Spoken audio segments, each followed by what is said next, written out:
Hello everyone, this is Charles Kwande.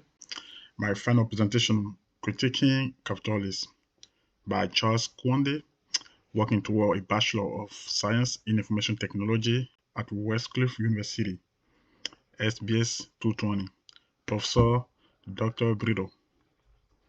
Introduction.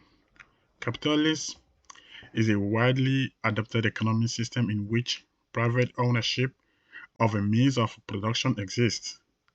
Modern capitalist systems usually include a market-oriented economy in which the production and pricing of goods, as well as the income of individuals, are dictated to a greater extent by market forces resulting from interaction between private businesses and individuals than by central planning undertaken by government or local institutions. More often, however, it's difficult to label countries as solely capitalist or socialist. Many have mixed economies that operate under both capitalist and socialist principles. This work, um, um, I mean, this presentation is a comprehensive analysis focusing on the competing schools of thought on capitalism, the critique of capitalism, and what will the world be like without capitalism. Yeah. The next slide going to be to understanding capitalism. The neoliberal rationality has few surprises now. Indeed, its basic assumption and technical repertoire are both relatively limited and easily delineated. They have not altered much over time, thus the reach has expanded considerably. One of the dominant themes of this rationality expressed related to what we might term the emerging market by Mark McKinsey. The basic assumption that marketization provides the best means of satisfying a range of aspirations, collective and individual, and that market is in particular to be preferred to states and politics which are the best in efficient and sclerotic and at worst trade to liberty and freedom. Yeah, now we're showing the competing schools of thought on capitalism. Yeah, the first one going to be the classical liberalism. Most liberals agree that some liberties are more important than others. These basic liberties merit a high degree of political protection. On the list of basic liberties, most liberals include not only some civil and political liberties, but some economic liberties as well. Such as the right to own a property. However, liberals differ about the scope of basic economic liberties.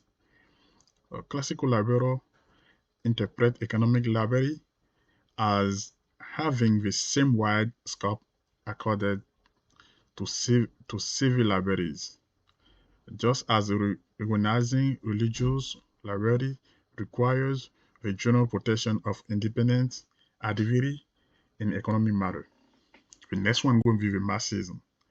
Marxism is a social, economic, and political philosophy that analyzes the impact of the ruling class on the laborers, leading to the uneven distribution of wealth and privileges in society. It simulates the workers to protect the injustice.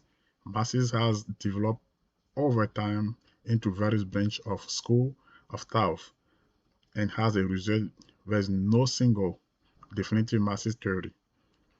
Marxism has had a profound effect in shaping the modern world, with various left and far-left political movement taking inspiration from it in varying local contexts. The last one going to be neoliberalism. This is an economic philosophy that organized among European liberal scholars during the 1930th century.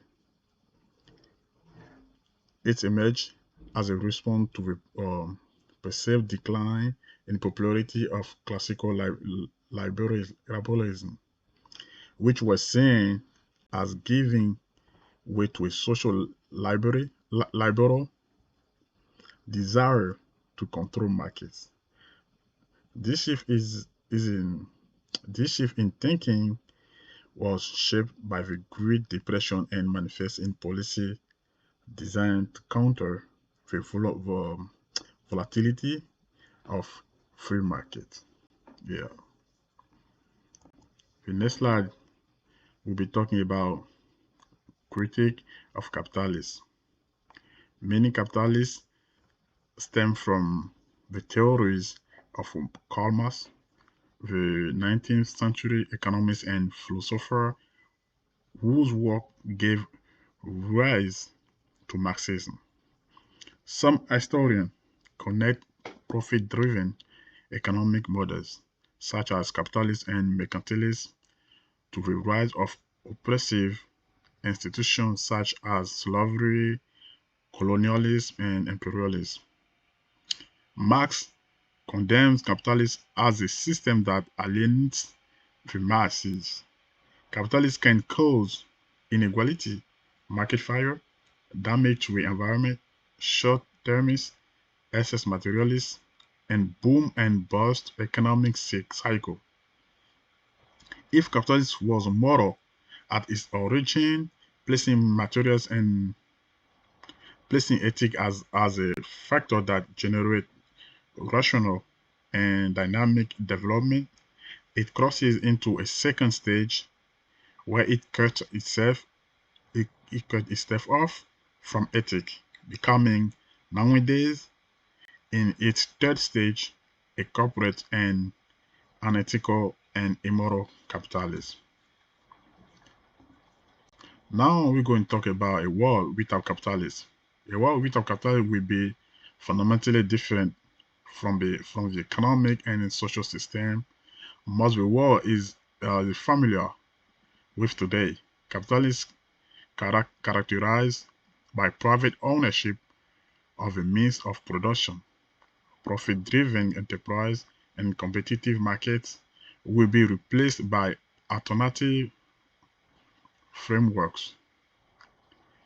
A world without capitalism will require a complete rethinking of values, system, and priorities, while it offers the potential for greater equality, sustainability, and community.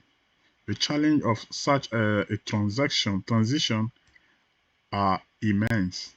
However, as a ecological and social crises intensify, exploring and experimenting with alternatives to capitalism may become increasingly necessary. Yeah, now we're talking about the economic system without capitalism. So without capitalism, the means of production will be owned collectively either by workers, communities, or the state. Wealth and resources will also be distributed more equitably, potentially based on need or contribution, and profit motives will be replaced with goals like societal well-being, sustainability, and equality. Resources like food, water, energy, and housing will be managed and distributed based on sustainability and need rather than market dynamic. Technology could be play a key role in optimizing resource allocation without monetary transaction. Workers cooperative or participatory economics could replace traditional hierarchies, ensuring workers have a say in decisions. Automation and technology might reduce the need for long hours of labor, allowing people to focus on creativity, leisure, or personal growth. Unpaid labor, like caregiving and community service, could be formally recognized and valued. Now, let's take a look on conclusion. Capitalism is the dominant economic system in Western countries. The system is inherently prone to generate vast wealth inequality, worker exploitation, and cyclical economic crises, ultimately leading to a need for significant systemic change, potentially through a transition to a more socially oriented economic model like socialism to address these issues and create a fairer society. This often involves the idea that capitalism will eventually self-destruct due to its internal contradiction, pushing for evolutionary overthrow of the system by the working class. Yeah, thank you so much for watching. Here are our references. Thank you so much.